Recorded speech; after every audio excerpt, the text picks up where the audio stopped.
जो झाड़ू लगाता था, पोछा लगाता था, लिफ्ट मांग के काम पे जाता था, नॉर्मल से कपड़े पहनता था, उसके पास 80 करोड़ रुपए थे। संपत्ति वो नहीं है जो आपको दिखाई देती है।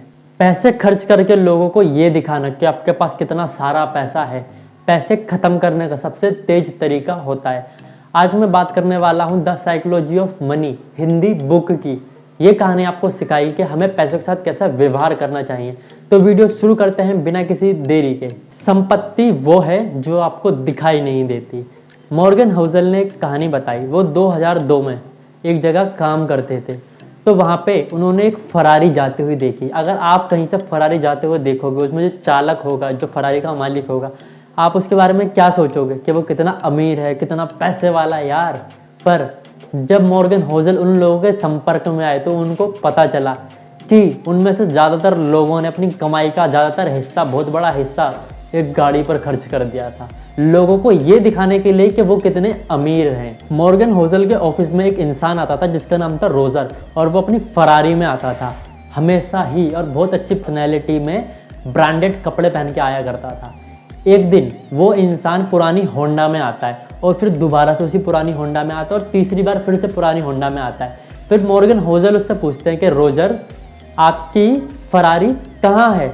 उसका जवाब आता है कि यार मैं ना लोन और उसकी ईएमआई टाइम पे नहीं दे पाया, इसलिए लोन वाले मेरी गाड़ी उठाकर ले गए। वो इतना अमीर था कि उसकी किस्त नहीं भर पा रहा था टाइम से। आजकल के लोग जब तक ये दिखावा नहीं कर ले कि लोग उनको जज करे कि मैं अमीर हूँ, तब तक उनको सुकून नहीं मिलता। हकीकत चीज़ तो ये है कि संपत्ति वो है जो आपको दिखाई नहीं देती। संपत्ति वो महंगी गाड़ियां हैं जो खरीदी नहीं गई है। संपत्ति वो महंगी घड़ियां हैं जो खरीदी नहीं गई है। संपत्ति वो महंगे कपड़े हैं जो अभी तक शोरूम में लटके हुए हैं।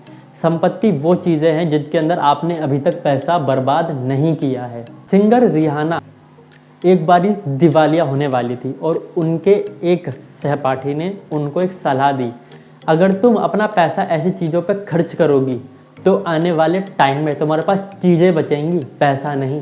ये चीज़ आप बोलोगे कि यार ये चीज़ कोई समझाने वाली नहीं है, पर आपको शायद हैरानी होगी कि दुनिया में ज़्यादातर लोगों को ये समझना पड़ता है कि अगर हम पैसों की जगह चीज़ें खरीदेंगे तो कल को हमारे पास चीज़ें बचेंगी, पैसा नहीं। एक बार एक इन्वेस्टर ने कहा था, जिनका नाम था विलमैन, उन्होंने कहा था अगर आपको अमीर दिखना है तो महंगी गाड़ी खरीदो, महंगा फ़ोन खरीदो, महंगे से घर में रहो, महंगे महंगे कपड़े पहनो, इससे आपको अमीरों वाली फीलिंग आएगी। पर अगर आपको सच में अमीर बने रहना है तो आप वो पैसा खर्च करो जो आपके पास है, वो नहीं जो आपके पास नहीं है। लोग किस्तों पर वो चीज़ें खरीदते हैं जो उन्हें अफोर्ड नहीं करनी चाहिए।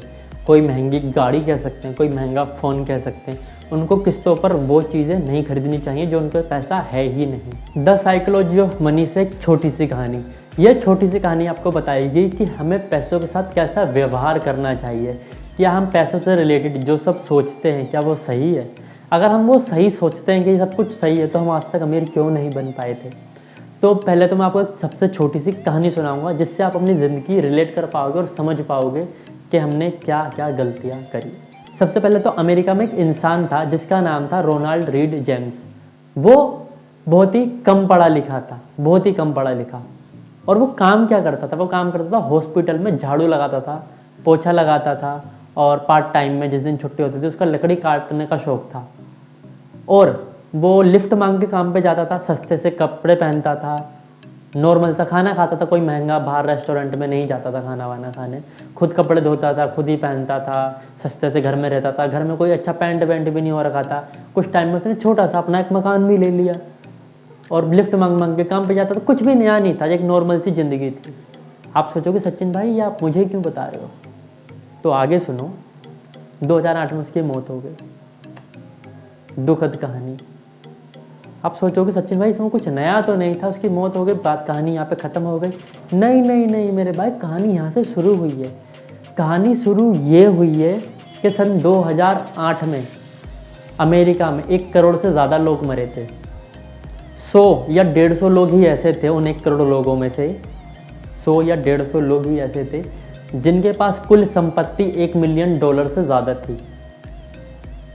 और रोनाल्ड रीड जेम्स जो झाड़ू लगाता था, पोछा लगाता था, लिफ्ट मांग के काम पे जाता था, नॉर्मल से कपड़े पहनता था, उसके पास 80 करोड़ रुपए थे।